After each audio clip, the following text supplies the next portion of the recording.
Hi everyone, I'm back to read the next Felicity book. This is book 3 and it's called Felicity's Surprise. Okay, and I'm going to read just a little bit of what this book is about. But first, here's Felicity here to join us as I'm going to read all about her.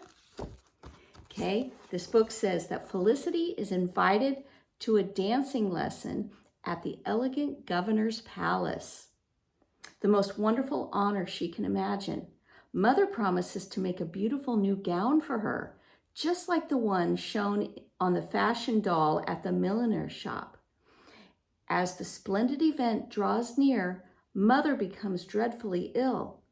Felicity spends all her days caring for her, sadly accepting that there will be no new gown and no chance to go to the palace. No chance, that is, until a glorious surprise reminds her that Christmastide is a time when hopes and dreams do come true. Okay, so this should be exciting. Once again, this is Felicity's Surprise, book 3 of the Felicity series. Okay, so let me turn around and we'll get started.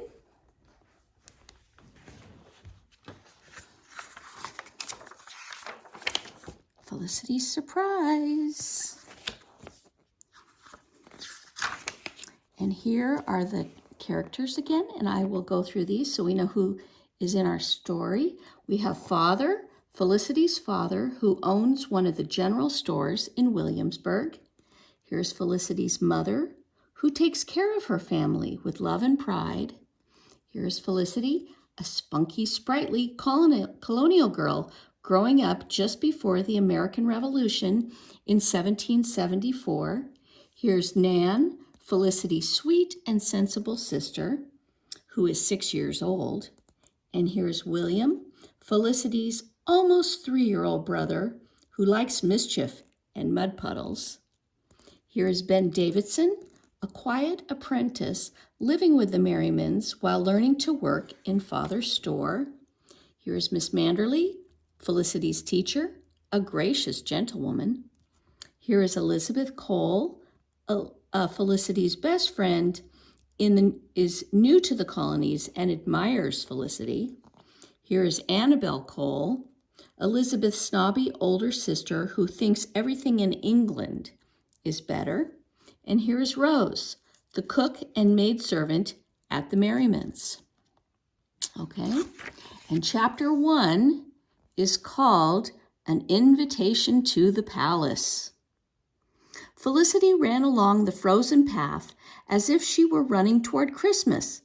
Then quick, she turned sideways and slid, slick as a fish, across a smooth stretch of ice.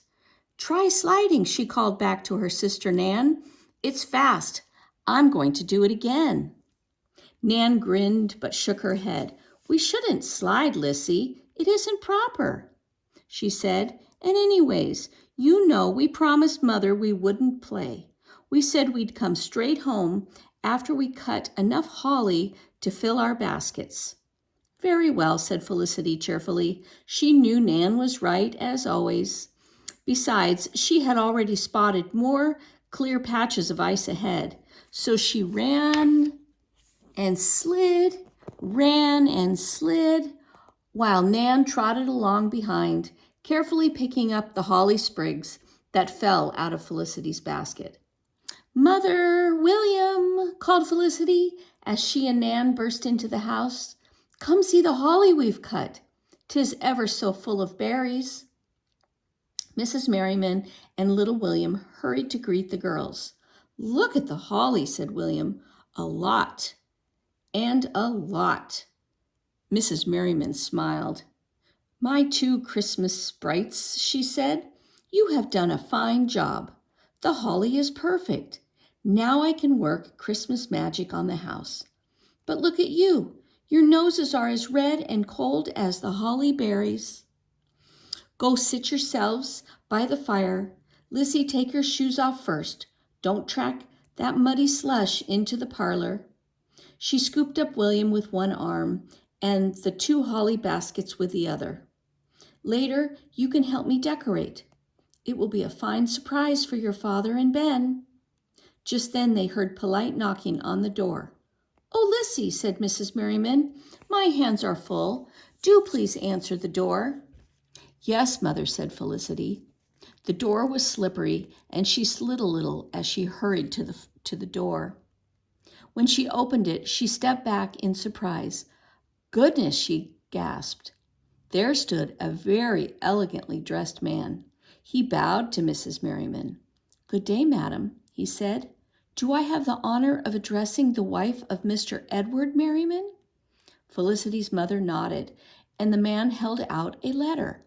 "This is for you, madam," he said. Mrs. Merriman quickly put William and the holly baskets down and took the letter. "Thank you," she said as the man left. "Good day to you." Felicity, Nan, and William crowded close to Mother as she untied the red ribbon and opened the letter. "Why, Lissy," she exclaimed, "'tis from Lady Dunmore, the royal governor's wife. It's an invitation for you." "Me?" gasped Felicity. "Just listen," said Mrs. Merriman. She cleared her throat and read the invitation. "Lady Dunmore presents her compliments to Mrs. Merriman and requests the favor of her daughter Felicity attendance at the dancing lesson at the palace on Saturday, January 7th at 4 o'clock. "Ooh, Lissy," sighed Nan, "you are so lucky." Mother handed the invitation to Felicity. She read it, and she could hardly believe the message written in curlicues and fancy script. She was invited to the royal governor's palace. The palace was the fanciest, most elegant palace in Williamsburg. Many times she'd peeked through the iron gates in the high brick wall around it. And now she was invited to come inside as a guest. Felicity was speechless. The room was so quiet, they all jumped when they heard more knocking at the door. "Whatever now?" laughed Mrs. Merriman. "I shouldn't be surprised if it's King George himself." But it was Felicity's friend Elizabeth, waving an invitation just like Felicity. "Oh, you got yours too?" she exclaimed. Her brown eyes were bright with excitement. "Isn't it wonderful? Both of us invited to the palace. Won't it be grand?" "A dance lesson isn't like a school lesson. There will be music and lovely food, and everyone's wearing beautiful clothes." The dance lesson,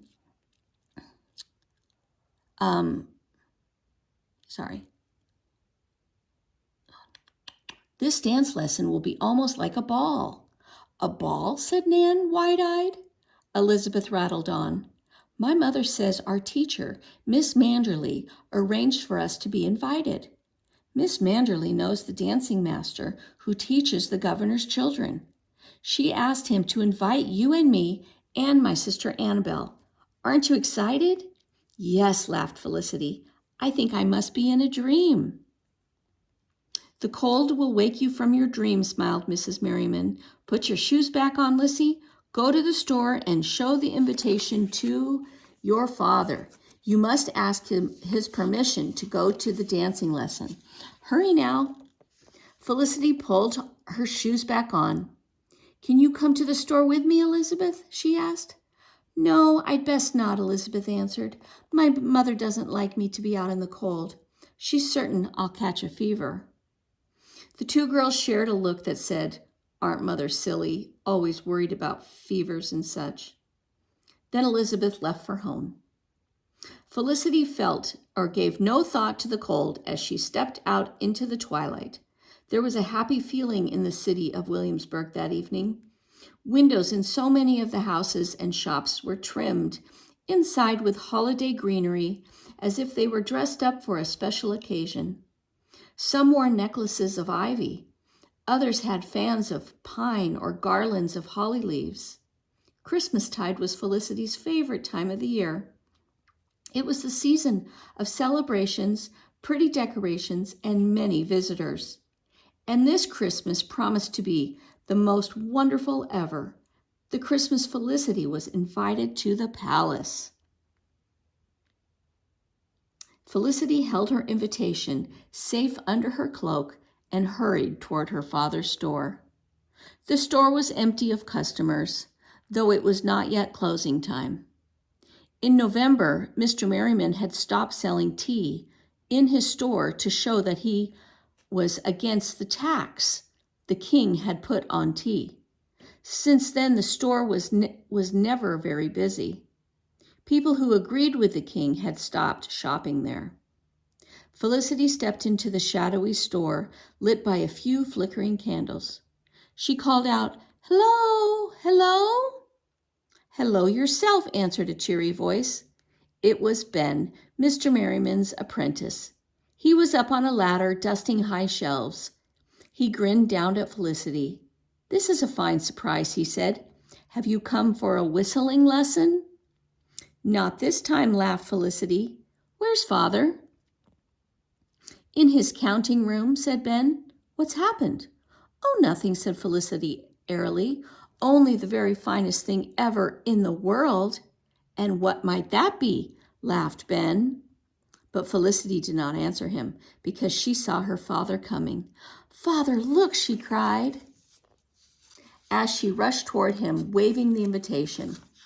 "Elizabeth and Annabelle and I have been invited to the palace." "To the palace?" Mr. Merriman exclaimed.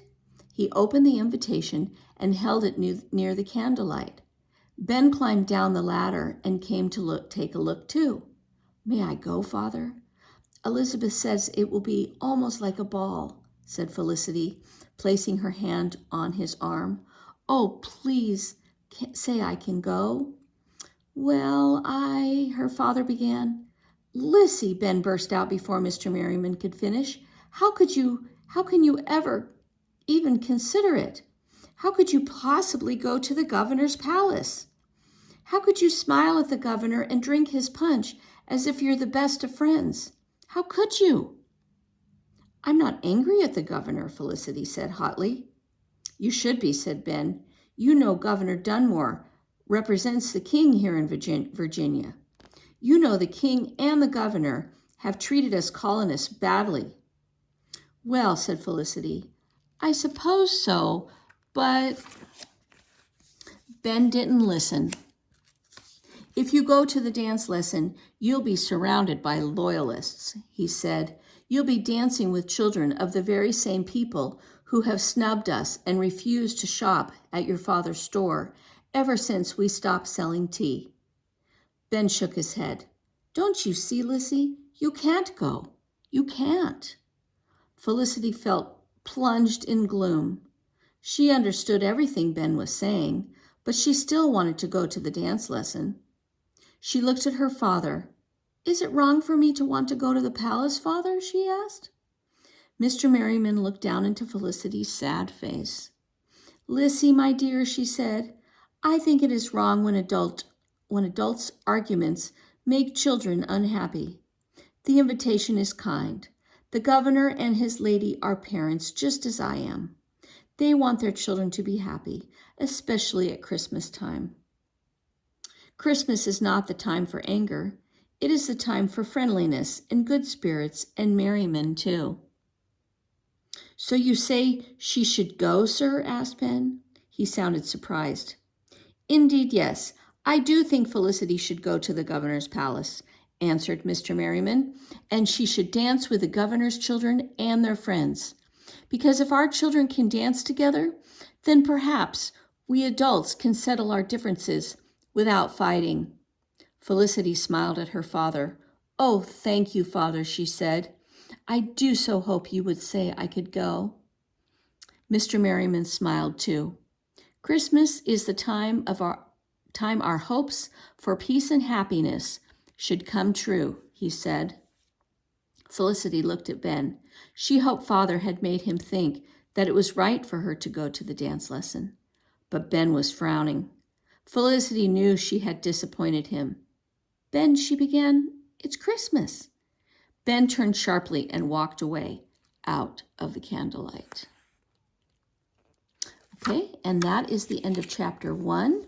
And next time I will read chapter 2.